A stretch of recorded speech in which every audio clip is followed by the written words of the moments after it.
또 사실은 컨티뉴어스 딜리버리 디플로이먼트 쪽에 그렇게 어드밴스된 회사도 아닙니다. 근데 이제 데브옵스하고 컨티뉴어스 디플로이먼트를 저희가 순차적으로 도입하기 위해서 계속 노력을 하고 있는 상황이고요. 저 또한 배우고 있는 상황이고, 그 배우는 과정에서 제가 배운 것들을 이렇게 쉐어하고자 세미나를 열었고요. 지난번에 1차 세미나 5월달에 했었는데요. 5월달에는 제가 조금 더 집중해서 설명드릴 부분이 컨티뉴어스 인테그레이션 쪽을 많이 설명을 드렸었습니다. 컨티뉴어스 인테그레이션에서 딜리버리로 가기까지 위해서는 어떻게 해야 될지 모르는 애들이 있어요. 그래서 그거를 도와주는 툴들이 많이 있는데요. 먼저 개발을 할 때 필요한 이제 VM 환경, 이게 실제로 프로덕션 환경에서 돌 환경을 패키징을 하는 거기 때문에 런타임 외에는 사실은 그렇게 많은 것들이 필요하지 않아요. 그 외에 여러분들이 자동화를 위해서 뭐 컨피그레이션 매니지먼트라든지 시큐리티 매니지먼트 아니면 컴플라이언스 매니지먼트 툴들의 클라이언트, 에이전트, 슬레이브를 미리 설치할 수는 있겠지만 기본적으로는 뭐 런타임 외에는 그렇게 많은 것들은 필요하지 않죠. 자, 이것들을 지금 아까 VM을 띄워서 자기가 컨피그레이션을 한다고 하셨는데 그게 상당히 좀 어떻게 보면 위험할 수도 있고 힘들 수도 있어요. 내가 익숙하지 않다할 수도 있고 사람마다 또 다를 수도 있거든요. 난 리눅스를 잘 알아. 내가 필요한 거 다 알아. 그래서 내가 막 다 알아서 설치했어.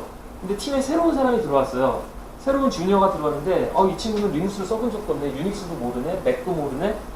윈도우즈밖에 안 쓰다가 처음 팀에 들어왔는데 뭐 테스트 하려면은 리눅스 설치해가지고 거기에 필요한 무슨 라이브러리 깔아가지고 써. 어떻게 하는 거지? 그거를 이제 해결해주는 툴이 하나 있는데 베이그란트라는 툴이 있습니다. 베이그란트라는 툴이 어떻게 보면은 그 컨티뉴어스 딜리버리나 인테그레이션에서 스태킹의 제일 밑에 있는 녀석이라고 할 수 있는데요. 얘가 해주는 거는 사실 별게 없습니다. 베이그란트는 베이그란트 파일이 있고 베이그란트 익스큐터블 딱 두 가지만 있으면 동작이 가능해요. 베이그란트 파일은 얘가 야마를 지원하든가? 제이슨 같은 형태로 그냥 정의를 합니다. 자, 내가 이런 베이스 이미지를 갖고 와서 VM을 띄운 다음에 이런 커맨드들을 실행시켜서 내가 필요한 것들을 설치해. apt-get 업데이트하고 apt-get 해서 뭐 std c++ 라이브러리 미디어 라이브러리 설치하고 뭐하고 git 설치하고 그런 컨피그레이션들을 하나의 스크립트 형태로 짜놔요. 그러면 여러분들 소스코드에 어떤 뭐 예를 들어서 특정 폴더에다가 베이그런트 파일이라는 파일을 올려놓고 거기에 각 개발자들은 그냥 가서 베이그런트 업 하고 코맨드를 실행을 시키면은 그 컨피그레이션을 읽어서 베이그런트 익스큐터블이 VM 띄우고 VM 내에서 저 코맨드 배치를 쫙 실행을 시켜가지고 컨피그레이션을 어떻게 했냐에 따라서 프로덕션하고 100% 동일한 아니면 모든 개발자가 동일한 모든 개발자와 테스터가 동일한 환경을 전부 다 구축을 해줄 수가 있어요. 그러니까 뭐 나는 리눅스 힘들어서 개발은 윈도우즈에서 할래 라고 하더라도 적어도 자기 VM만은 실제 프로덕션에서 돌고 있는 것과 동일한 환경으로 뭐 그 VM 외부의 환경은 동일할 수가 없겠죠. 근데 VM 내에서 컨피그레이션 되어 있는 환경은 동일하게 맞춰줍니다. 그래서 이 베이그란트라는 툴은 개발자들도 테스터들도 그리고 이제 최종 디플로이를 위한 어떤 VM 이미지 패키징을 할 때도 쓰이는 가장 기본적인 로우 레벨의 도구예요.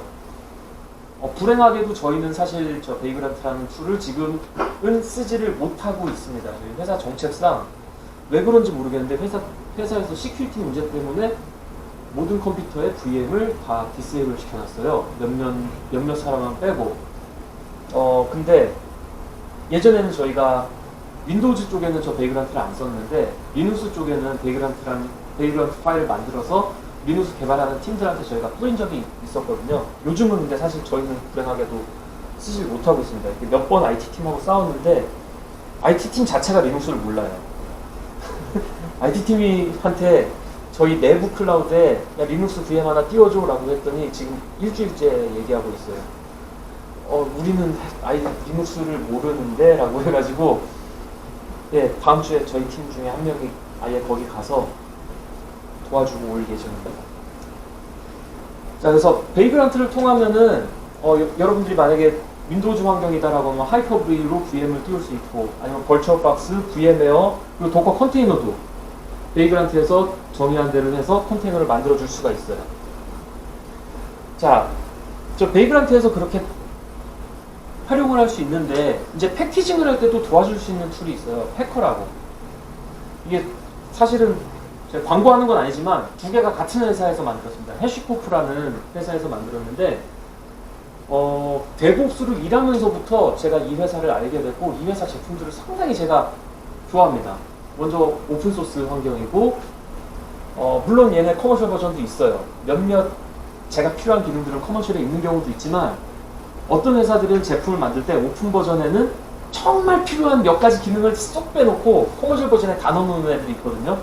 근데 얘네 제품은 오픈 버전만을 쓰더라도 내가 필요한 기능은 다 쓸 수가 있어요. 조금 불편한 것들이 있고 제가 조금 더 구현해야 되는 것도 있지만 그리고 이 해시코프 회사 프로덕트 특징이 제가 앞으로 설명할 모든 스텝들, 프로세스들에 필요한 툴들을 풀스택으로 다 갖추고 있습니다. 그 다음에 쓰는 게 이제 저 패커라는 툴이 있는데 패커라는 툴은 툴 자체의 목적이 약간은 베이그란트하고 같고 어떻게 보면 다를 수도 있어요. 둘 다 하는 행동은 똑같습니다. 둘 다 하는 행동은 어떤 사전 정의된 뭐 스크립트라든지 명령어라든지 레시피를 실행을 시켜서 VM을 만들어요. 근데 베이그란트의 목적은 그렇게 해서 VM을 만드는 게 목적이에요. 자기가 그 베이그란트를 실행시키고 있는 머신 내에다가. 근데 패커의 목적은 그렇게 해서 VM 이미지를 만드는 게 목적입니다. 최종 이미지. 그래서 그 이미지가 어디서든지 카피돼가지고 쓸 수 있게. 그리고 패커의 장점 중에 하나는 아까 잠깐 질문하셨는데 쉐프라든지 다른 툴들의 플러그인이나 빌트인 서포트가 상당히 많아요. 그래서 여러분들이 상상할 수 있는 웬만한 VM 이미지 혹은 도커 컨테이너와 관련된 그런 서비스들을 다 패커를 통해서 여러분들이 패키징을 하실 수가 있습니다. 그래서 패커의 드라이버를 AWS로 설정하면 AWS의 EC2 이미지를 생성을 해주고요. 뭐 구글 클라우드를 하면은 구글 클라우드의 VM 이미지를 생성해주고 여러분들이 뭐 저 패커에서 드라이버만 Azure 클라우드로 바꿔줬다. 그럼 Azure의 VM 이미지를 생성해주고 드라이버를 윈도우즈에서 하이퍼비로 바꿨다. 그럼 하이퍼비를 통해서 윈도우즈의 VHDX 이미지를 만들고 VM웨어로 바꾸면 VM웨어 VM 이미지 만들어주고 그래서 모든 여러분들이 쓸 수 있는 다양한 것들을 다 만들어주고요. 물론 오픈소스고 플러그인이 가능하기 때문에 여러분들이 회사 내에서 직접 쓰고 있는 퍼스널 클라우드가 있을 수도 있을 거예요. 저희 회사가 그런데요. 그 퍼스널 클라우드를 위한 플러그인을 직접 만들어서 패커를 통해서 패키징을 해가지고 그 VM 이미지를 디플로이먼트 할 수가 있습니다. 그래서 얘네는 클라우드, 온프레미스, 도커 컨테이너가 다 설정이 가능하고 여기에 추가로 패커와 추가로 이제 제가 쓰고 있는 툴들이 키친하고 셰프하고 인스펙이라는 툴을 쓰고 있어요. 제가 저 툴을 쓰고 있는 목적은 아까 그 수많은 빌드 파이프라인 라인들이 있었잖아요. 커밋 스테이지도 있고 테스트 스테이지도 있고 유저 액셉턴스 테스트도 있고 그리고 회사 내에 제품이 한두 가지도 아니고 한 10여 가지가 되는데 각 10여 가지 제품마다 필요한 그 빌드 환경이 다 다를 겁니다.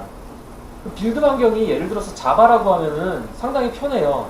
자바 그 SDK 그렇게 용량이 사실 그렇게 큰 게 아니기 때문에 한 이미지 내에 다 때려박아도 되고 아니면 어떤 뭐 아티팩트라든지 파일 서버에 넣어놨다가 나 요번엔 자바 1.8.2 114가 필요해. 그럼 그 걔를 받아갖고 와서 패스를 걔로 바꿔주고 그 JDK를 쓰고 1.6이 필요해. 그럼 받아갖고 와서 패스 바꿔줘서 걔를 쓰고 런타임에서 오프라이브 변경이 가능한데 불행히도 저희 회사는 아까 말씀드렸다시피 열려라 마이크로소프트 월드에서 단넷 프레임워크를 타겟 프레임워크를 딱 정확하게 설치를 해야 돼요. 나는 단넷 프레임워크 4.6.1이 필요해요. 4.6.1이 있어야 돼요. 4.6.2도 안 돼요. 4.7.0이 필요해요. 4.7.0이 있어야 돼요. 그래서 한 VM에다가 그걸 다 때려박아 넣을 수도 없는 게 그 마이크로소프트 월드는 참 불행하게 여러분도 잘 아시겠지만 뭐 하나 설치하면은 뭐 커널 컨피그레이션 레벨에서 바꾸는 게 너무 많아요. 레지스트리 바꾸고 뭐 바꾸고 그걸 계속 쓰다 보면 매우 지저분해지거든요. 그래서 저희는 각 제품마다 필요한 그 빌드 이미지들을 웬만하면 공통 셋이 있긴 하지만 웬만하면 따로따로 만들어요. 특성이 많이 다른 제품들은. 그 빌드 이미지를 만들어야 되는데 그때 제가 쓰고 있는 게 이제 키친 셰프 인스펙입니다. 패커는 저희가 지금 쓰고 있는 거는 온프레미스 VM을 위해서 쓸 때는 ISO 이미지를 베이스로 갖고 와서 ISO 이미지에다가 인스톨레이션을 자동으로 시키고 저희가 필요한 가장 기본적인 근간이 되는 툴들하고 라이브러리들이 있어요. 저희 회사에서 커먼리 유즈되고 있는 그런 라이브러리나 툴 같은 것들 그걸 가장 기본으로 깔아서 베이스 이미지를 캡처를 하고 그 다음부터는 패커를 안 쓰고 키친을 씁니다. 키친이란 툴은 셰프를 위한 환경이라고 보시면 돼요. 셰프가 하는 일은 사전 정의되어 있는 어떤 배치를 VM 내에서 실행시켜주는 게 셰프가 합니다. 그 사전 정의되어 있는 배치를 레시피라고 하거든요. 그 레시피들은 셰프 마켓에 오픈 퍼블릭되어 있는 셰프 마켓에 있는 것들도 있고 아니면 본인이 스스로 그 셰프 서버를 운영을 하셔가지고 자기 레시피를 올려가지고 관리를 하실 수도 있고 아니면 깃 리포지토리를 만들어가지고 그 깃 리포지토리에 자기가 레시피 올려놓고 깃에서 바로 특정 커밋을 가지고 땡겨올 수도 있고요. 셰프가 하는 일은 그것들을 실행시켜주는 일을 합니다. 셰프가 실행시켜줘가지고 툴을 설치하고 뭐 디바이스 다시 한번 VM 다시 한번 재부팅하고 윈도우즈 재부팅이 필요하거든요. 재부팅을 해주고 나면은 검증이 필요하겠죠. 아 내가 아까 레시피로 자바를 설치했는데 자바가 설치됐니? .NET 프레임워크가 설치됐니? 뭐 내가 필요한 어떤 툴은 설치됐니? 라이브러리 설치됐니? 그걸 테스트를 해주는 툴이 인스펙이라는 툴이에요.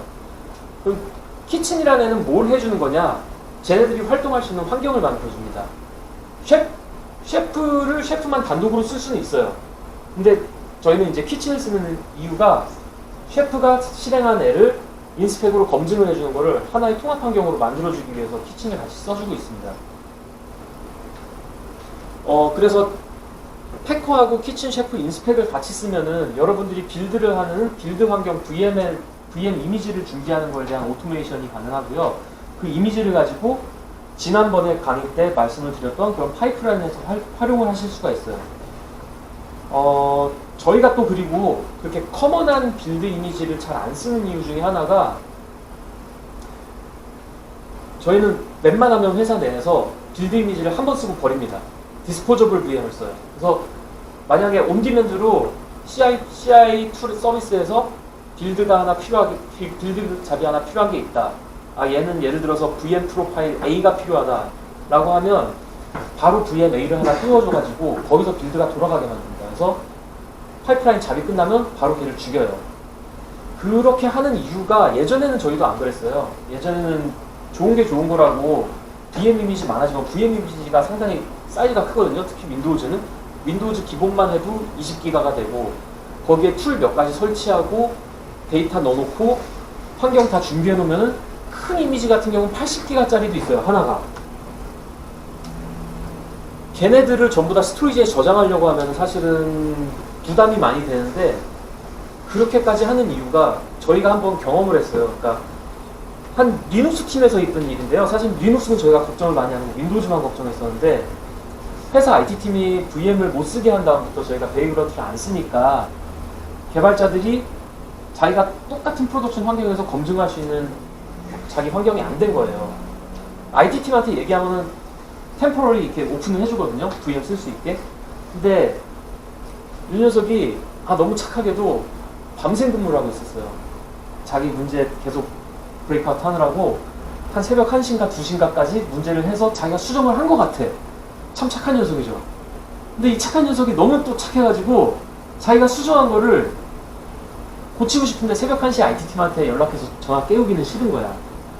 그럼 어떻게 할까 고민을 하다가 그냥 푸시할 수도 있는데 얘는 또 너무나 착해가지고 테스트를 꼭 해야 되겠어. 자기가 수정한 코드가 수정이 됐는지 안 됐는지.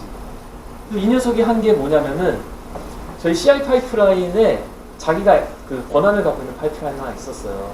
그 파이프라인을 실행을 시켜가지고 저희가 갖고 있는 VM 중에 하나의 그 패키지 리포지토리 설정을 바꾼 겁니다.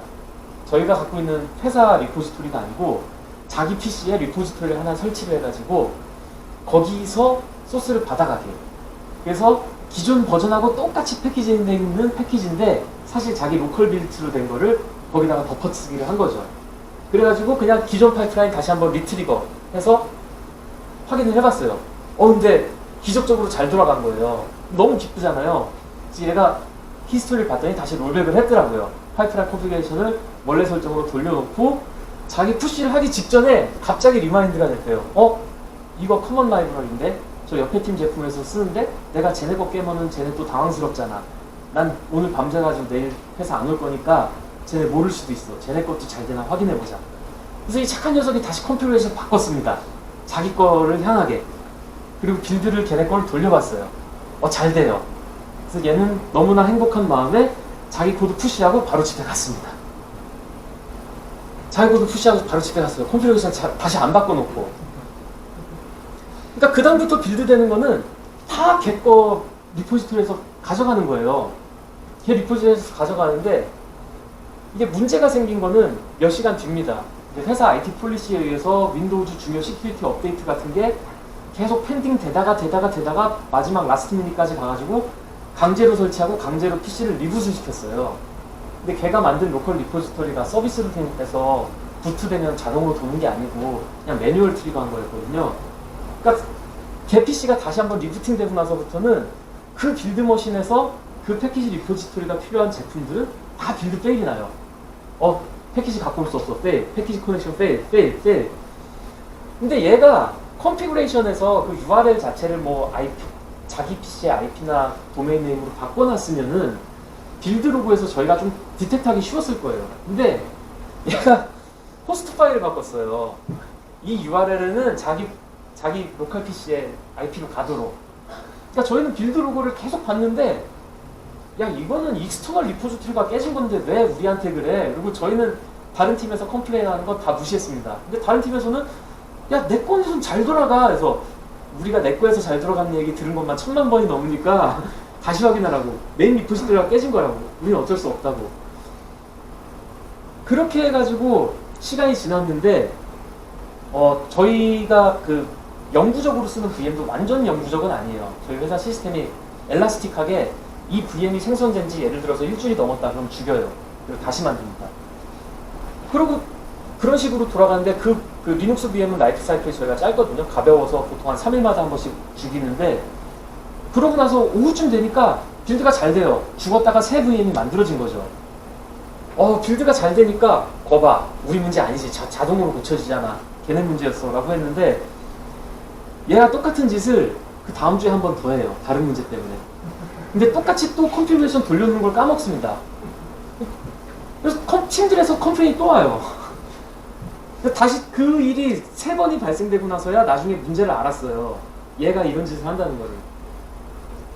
그래서 저희가 점점 좀 어떻게 보면 이게 참 불행한 일인데 상호 간에 이제 신뢰가 무너지니까 저희도 어쩔 수 없이 개발 환경 자체를 더 이상 이제 스태틱한 건 없다. 모든 거 온디맨드로 만들어서 그때그때 빌드를 돌린다라고 하고 있어요. 이게 애초에 신뢰가 무너진 게 IT팀에서 개발자들을 믿고 VM을 만들 수 있는 환경을 만들어줬으면 그냥 베이그랑스 돌려가지고 걔가 테스트하고 서버를 바꿀 필요도 없었을 거고 저희 역시도 어떻게 보면 리소스를 계속 죽였다 살렸다 하면 이거 힘들거든요. 여러분들 서버 운영해 보셨으면 알겠지만 에버리지 리소스 유즈는 보통 한 1%, 2%예요. 근데 이게 리눅스가 됐건 윈도우즈가 됐건 처음에 붓업하면은 얘가 리소스 유즈 막 70, 80 올라가거든요. 처음에 1분이에요. 근데 5분 빌드 하려고 저희는 계속 VM을 만들고 있는 상황이 돼버렸습니다. 지금 불행하게도. 이 얘기가 샜는데 그래서 개발이나 테스트할 때 환경을 구축할 때 도와주는 거는 베이그라테라는 걸 쓰시면은 상당히 편하게 모든 사람들이 다 동일한 환경에서 테스트를 하고 개발하실 수가 있고요. 그리고 패커라는 툴을 쓰면은 자기가 필요한 VM 이미지를 최종 패키징해서 가질 수가 있게 되고 거기에 키친 셰프 인스펙 같은 툴을 쓰게 되면은 좀 더 세밀하게 터치가 가능하고 좀 더 많은 그 오픈소스 레시피들을 여러분들이 활용하셔서 직접 내가 뭘 개발하실 필요가 많이 줄어들 수 있게 돼요. 그게 자기가 필요한 게 어디 있는지 찾는 시간이 오히려 더 오래 걸리죠. 자, 여기까지가 이제 CI에 필요한 프로세스가 되고요. 그 다음에는 이제 컨티뉴어스 딜리버리로 가야 되겠죠. 자, 하나씩 가보겠습니다. 그럼 이제 프로비저닝, 디플로이, 모니터가 있는데 프로비저닝을 할 때는 두 가지 케이스가 있어요. 먼저 무에서 유를 창조하는 경우가 있습니다. 이 서비스가 한 번도 런칭된 적이 없어요. 클라우드에 이 서비스가 돌고 있는 서비스도 없고 서비스에 필요한 인프라스트럭처가 구축된 적도 없어요. 두 번째 경우는 버전 1.0은 이미 릴리즈 됐습니다. 근데 그 다음부터 마이너 패치가 일어나고 마이너 업그레이드가 있게 되고 메이저 업그레이드가 있게 되고 이 경우에는 내가 이미 로드 밸런서도 설치해놨고 네트워크 NAT 테이블도 다 만들어놨고 DNS 설정도 다 해놨고 모든 걸 다 해놨는데 그걸 처음부터 다시 만들 필요가 없거든요. 그래서 업데이트가 필요한 경우가 있게 되죠. 이게 자동화가 꼭 필요한 이유 중에 하나가 저거를 수동으로 하는 팀들이 저희 회사에도 아직 있습니다. 저희 회사의 가장 메인 프로덕트는 웹에서 서비스를 하지 않고 사실은 각 회사에 저희 고객사들의 서버에 설치가 되는 제품들인데 거기에 이제 스키다시로 붙는 애들이 있어요. 걔네는 매출은 제로지만 그냥 메인 프로덕트를 괜히 더 빛나 보이게 하기 위해서 애드온으로 되는 서비스들인데 이런 서비스들은 웹 서비스들이 많이 있거든요. 근데 저희 회사에 그런 제품들이 오토메이션이 안 된 애들이 많이 있습니다. 저희 인도 연구소 쪽에서 만들고 있는데 그쪽에는 데브옵스 팀도 없고 얘네 그 개발 향해서만 달려가는 친구들이 많이 있거든요. 그래서 문제가 생기는 게 첫날 어떤 애가 그거를 막 밤새가면서 설정을 다 했어요. 필요한 거 만들고 리소스끼리 링크 해주고 IP 주소 매핑 해주고 서로 필요한 서티피케이트 서로 다 설치해주고 상호 인증 절차 다 맞춰놨는데 얘가 회사를 떠났어요. 그 다음에 마이너 버전 업그레이드가 돼야 되는데 컨피그레이션을 어떻게 누가 했는지에 대한 히스토리가 전혀 안 남아있는 거예요. 물론 그 DOC 다큐멘트는 있습니다. DOC 파일은 있는데 그 인스트럭션 해가지고 여러분들도 잘 아시겠지만 그 다큐멘트가 아웃데이티드 되기가 워낙 쉽거든요. 처음에 버전 1.0 만들어서 릴리즈할 때는 다큐멘트를 잘 만들어서 모든 걸 스텝 바이 스텝으로 다 정리를 해놨는데 그 다음부터 조그만 거 수정할 때 이거 조그만 거니까 지금 이거 다큐멘트 수정 언제 해? 그냥 빨리 하고 보내 누적이 되니까 나중에 걔가 떠난 다음에 다큐멘트를 보고 팀 내 사실은 그거 설치한 애는 주니어였어요. 나중에 팀 내에 아는 사람이 없다고 하니까 그 팀의 아키텍트가 그걸 보고 설치를 하려고 하는데 아키텍트도 모르겠다고 하더라고요. 그래서 이 프로비저닝이 가능하면 소스 코드처럼 모든 게 다 스텝 바이 스텝으로 저장이 되어 있는 게 좋은데 문서는 사실 실제 실행하고 동떨어진 개념이거든요. 연결이 안 돼 있어요. 문서는 아무리 삐딱번쩍하게 만들어도 중간에 스텝이 빠질 수가 있는 거고 사람이 실제 실행할 때는 사람이 실제 실행한 건 완벽할지 몰라도 문서에는 누락이 됐던가 오기가 돼 있는 것들이 있을 수 있습니다. 그래서 그것을 도와주는 툴들이 바로 프로비저닝 툴들인데 여러분들이 AWS 클라우드를 쓴다고 하면 예를 들면 클라우드 포메이션 스택 같은 경우 제이슨이나 야말로 자기가 필요한 리소스들을 쫙 정의를 해놓으면 얘는 워낙 스마트 이너프 해가지고 각 리소스 간에 디펜던시가 있으면 자기가 알아서 그걸 다 리졸브 해줍니다. 디펜던시 맵에서 제일 끝단에 있는 애가 얘니까 얘부터 내가 리소스를 만들고 이 만든 리소스의 아이디를 뽑아내가지고 그 다음 리소스로 넘겨줘서 그 다음 리소스의 링크를 만들어주고 저걸 다 자동으로 해줘요. 그리고 AWS를 쓰는 것뿐만 아니라 나는 뭐 애저도 쓰고 구글 클라우드 쓰고 다양하게 다 쓴다라고 했을 때는 테라폼이라는 툴이 있습니다. 테라폼이라는 툴도 역시 해시코프에서 만든 거고요. 다시 말씀드리지만 저는 해시코프에서 일하지 않습니다. 근데 개인적으로 그냥 되게 좋아해요. 저 회사 제품을. 테라폼이라는 서비스도 있어요. 저 서비스 설치는 윈도우즈, 리눅스, 유닉스, 맥 가릴 거 없이 아주 편합니다. 그냥 익스큐터블 파일 하나 한 5메가 되나 3메가 되나 다운받으면 끝이에요. 테라폼도 클라우드 포메이션하고 비슷하게 동작을 합니다. 근데 약간의 차이점이 있는데요. 테라폼은 그 테라폼 파일이 있어요. AWS 클라우드 포메이션에서 클라우드 포메이션 그 제이슨이나 야말 파일 있듯이 테라폼도 역시 파일이 있습니다. 그 파일에 필요한 리소스들을 정의해줘요. 나는 서버 하나 필요해. 서버의 사이즈는 뭐 C5 라지야. C5 라지고 여기 얘가 디플로이 돼야 되는 레저는 US 이스트 1이야.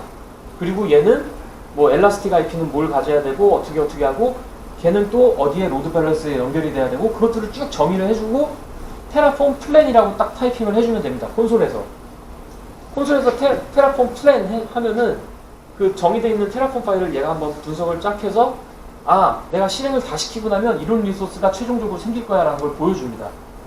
그 다음에 테라폼 이스큐트를 하면은 실제로 그걸 정말로 리소스를 만들어줘요. 그리고 클라우드 포메이션이나 테라폼이 둘 다 지원하는 기능은 저 델타를 지원을 해요.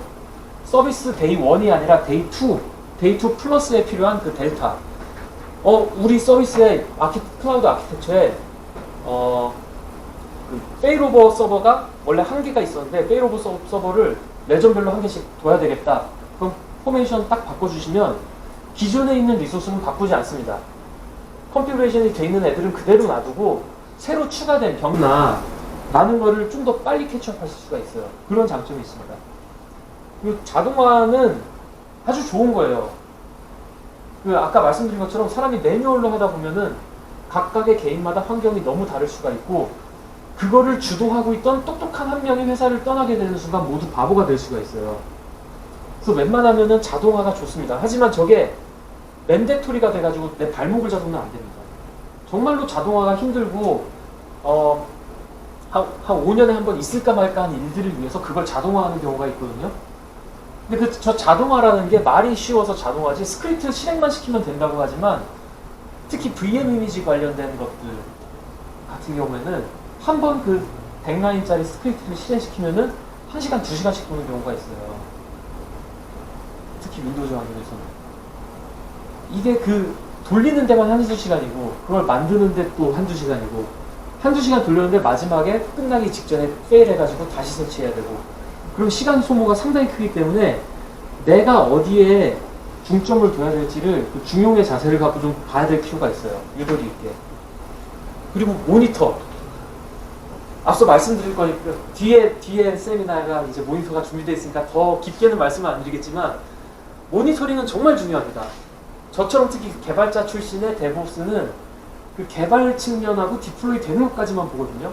운영이랑 모니터를 신경을 안 쓴 경우가 상당히 많은데 모니터링이 어떻게 보면은 가장 중요하고 커스터머 입장에서는 제일 중요한 걸 수가 있어요. 내가 버전업 다음 거 필요 없어요. 지금 쓰고 있는 서비스가 안 죽어야지 안 죽는 게 중요한 거지. 그리고 데브옵스에서 제가 지난번 세미나 때 각 그룹마다 스테이크홀더마다의 그 사일로를 부셔야 된다고 했잖아요. 커뮤니케이션이 상당히 중요합니다. 데브옵스는 항상 커뮤니케이션을 해야 되고 문제가 생겼을 때 먼저 아나운스 해야 되고 이걸 해야 되는데 두 가지가 꼭 돼야 되는 것 같아요. 교육 전파가 필요하고요. 뭔가 새로운 게 바뀌었을 때 모든 개발팀들에게 모든 운영팀들에게 그리고 다큐멘테이션이 중요합니다. 저희 팀 내에서도 사실은 이게 좀 논란의 여지가 있어요. 컨트로버셜한데 어떤 아이는 아자일의 기본이 다큐멘테이션을 최소화하는데 왜 다큐멘테이션을 해야 되냐라고 하는데 이거는 제가 생각하기에는 좀 달라요. 내가 개발자면은 내가 만든 소스 코드를 쓰는 아이들은 내 콜리그들이에요.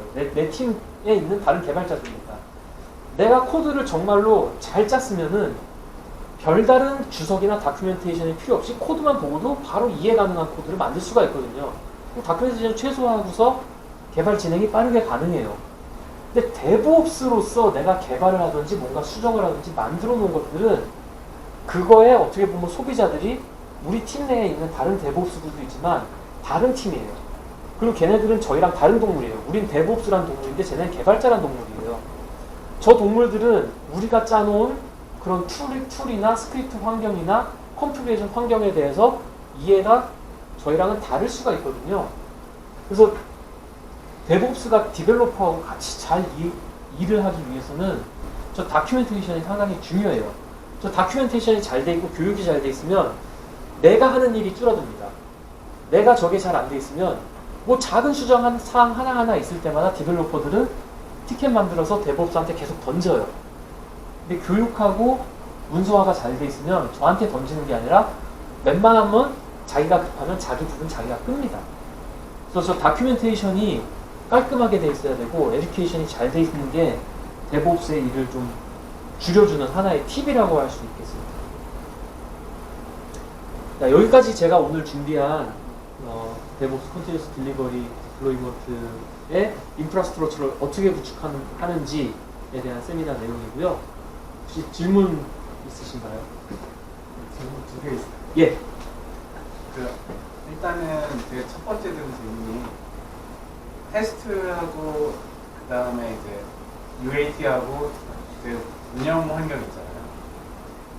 지금은 어쨌든 VM이든 다커를 쓰든 실제로는 물리적인 서버가 아니기 때문에 테스트에서 테스트를 하고 클론을 만든 다음에 그거를 UAT로 쓰고 UAT에서 만약에 억셉턴스가 떨어지면 그거를 또다시 프로덕션에 디플로이하고 그 다음에 그걸 해서 테스트를 하기 위해서 다시 걔를 클론해서 테스트를 또 만들고 그러니까 이런 툴을 쓴다기보다는 이런 되게 간편하게 그 다음에 어플리케이션 디자인은 내가 개발에서는 그렇지만 UAT에 가면 UAT야 내가 프로덕션에 가면 프로덕션이야 이런 거 어웨어하게끔 프로그램을 아예 짜면 예.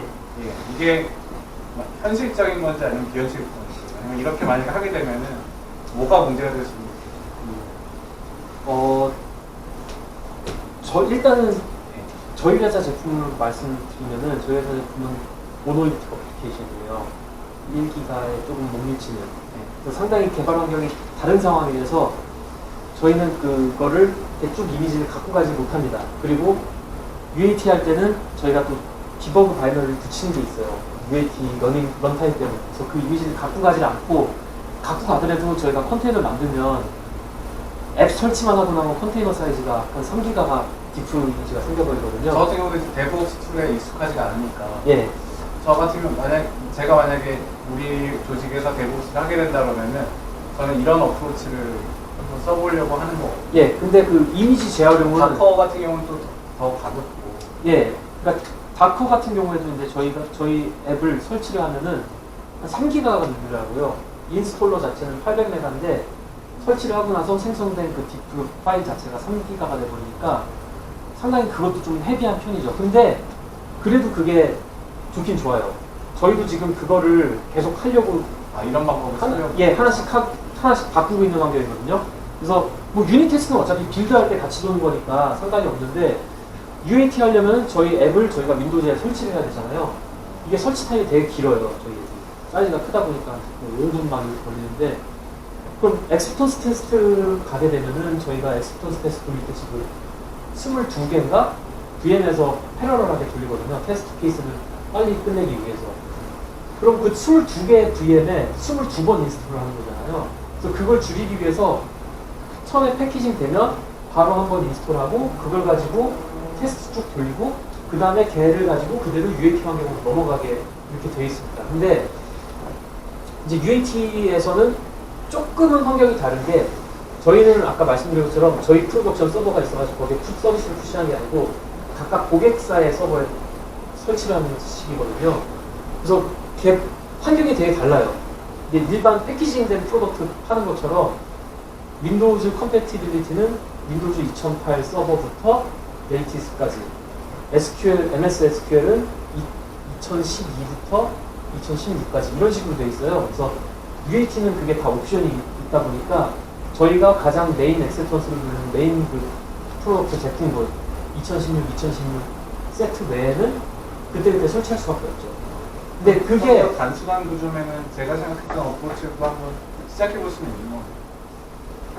예, 근데 대신 그 UAT나 아니면 펑셔널 테스트에서 쓸 때 그게 프로덕션까지 간다는 가정 안에 내부에서 쓰는 건 사실 상관이 없는데 프로덕션까지 간다고 하면은 거기에서 내부에서 쓰는 디버그 툴이라든지 디버그 바이너라든지 걔네들이 남거든요. 디버그 예, 그것들이 안 남는다는 조건이라면은 괜찮긴 합니다. 근데 보통은 저희가 도커 컨테이너로 된 제품 같은 경우에는 빌드에서 그 프로덕션이 되는 도커 컨테이너를 먼저 만들어요. 그리고 걔를 가지고 필요한 테스트를 그 위에다 덧붙여서 각각 파이프라인에서 돌리죠. 그래서 테스트가 먼저 된다고 해서 테스트하는 패키징을 먼저 만들지 않습니다. 프로덕션 된 패키징 만들고 그걸 나중에 붙이죠. 걔는 그렇게 쓰고 버리면 되니까. 예. 윈도우즈 2008하고 iOS 8부터는 이게 사실은 엑스카피 디플로이를 지원을 해요. 그러니까 예, 예. 무슨 얘기냐면 지금 아까 말씀하신 게 진짜 사실 그렇게 막 윈도우즈의 뭐 업데이트나 단넷 프레임워크 업데이트, 뭐 레지스트리 바뀌는 거 되게 많거든요. 그거랑 상관없이 동작하게끔 하려고 만든 기능이 이제 엑스카피 디플로이먼트예요. 그래갖고 사실은 뭐 웹서버가 20대가 있거나 프론트엔드 웹서버가 뭐 100대 있는 회사, 뭐 미드티어 100대 있는 이런 회사들도 많거든요. 예. 다 힘들죠. 디플로이하고 관련된 게 형상 관리가. 그래서 엑스카피 디플로이라는 기능을 만들어서 어쨌든 그걸 쓸 수 있게끔 하는 건데 그거를 못 쓰는 뭐 이유가 따로 있나요? 아니요. 그걸 못 쓰는 이유는 없고, 저는 사실, 윈도우즈 OS 이미지에다가 레지스트리에다가 막 업데이트 변경 관리까지 다 같이 움직이면 되게 일이 힘드실 것 같아서. 그거를 저희가 다 관리하는 건 아니고, 그냥 빌드 이미지 빌드만 하는 거고요. 설정하고, 그러니까 단넷의 웹 기반이라는 가정을 하면은 엑스카피 디플로이를 지원을 하거든요. 그래서 혹시 그런 걸 못 쓰는 만한 이유가 환경이 있는 건지. 저희가 그 셰프랑 해커를 통해서 빌드하고 있는 그 빌드 이미지는, 그 이미지 타겟은 프로덕션을 위한 환경은 아니에요. 저희가 프로덕션 하는 환경은 사실은 이제 아마존 클라우드에서 보는 애들 같은 경우는 그냥 아마존에서 직접 메인테인하고 있는 바닐라 윈도우즈 이미지를 갖고 와서 저희 앱만 설치를 하고요. 그 저희 앱 인스톨러 내에서 필요한 라이브러리 같은 게 있으면 걔가 그걸 끌어와서 설치하게 돼 있습니다. 그래서 그것만 설치해요. 근데 제가 아까 그 셰프나 패커 통해서 하고 있다는 것들은 저희의 빌드 이미지, 그러니까 우리가 이 제품을 설치하기 위해서 필요한 빌드 라이브러리들을 정의를 해놓고 그걸 통해서 빌드 이미지를 캡처를 해서 걔를 파이프라인에서 쓰고 있는 거죠. 그러니까 단넷이랑 웹 말고 다른 예, 것들이 예. 많이 있다는. 그리고 저희가 웹 할 때도 IIS는 안 씁니다. 그래서 저희는 다 그냥 그 IIS 쓰는 게 하나가 있는데 저희 회사 제품들은 다 그냥 저희 뭐 5인을 쓰건 뭘 쓰건 그냥 스탠드얼론으로 호스팅되는 것들 있습니다. IIS 안 씁니다. 그 IIS 쓸 만큼 큰 서비스가 저희 회사 플래그십밖에 없는데 걔는 어차피 예전부터 따로 돼 있고.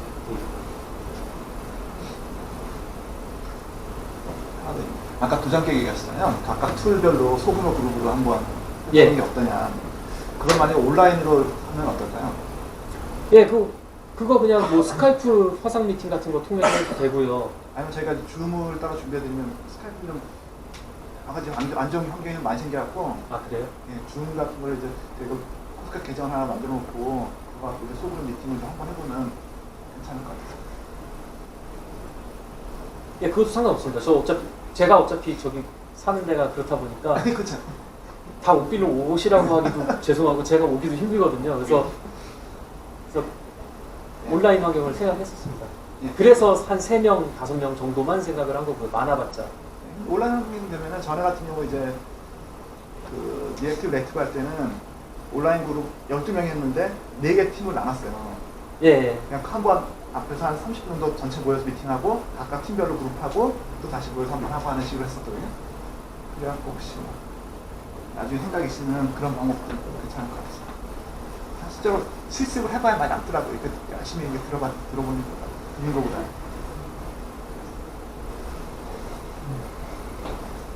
다른 분들도 없으십니까?